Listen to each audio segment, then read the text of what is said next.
In this quick tutorial, I am going to show you how to fix can't connect to Ultimate Team error in EA Football Club 24. Running into connection errors with Ultimate Team in EA FC 24 can be frustrating, especially if it disrupts your game and costs you rewards.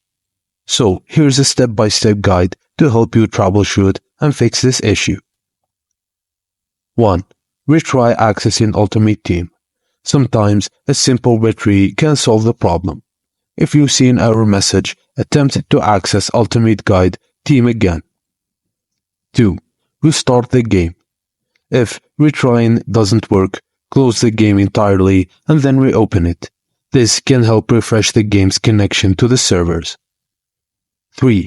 Check your network. Ensure the problem isn't with your internet service. Test other devices or websites to confirm your internet is working. 4. Restart modem and router.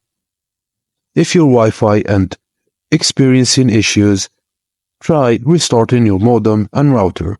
This can resolve many common network problems. 5. Switch to a LAN cable. For a more stable and reliable connection, consider switching from a Wi-Fi to a wired connection using a LAN cable. 6. And last, if you're using a VPN, it might interfere with your game's connectivity. Try disabling the VPN temporarily to see if it resolves the issue. And remember, network stability is crucial for online modes like Ultimate Team. Following these steps can help ensure a smoother, more reliable gaming experience in EA Football Club 24. Thank you guys for watching, and please don't forget to like and subscribe for more.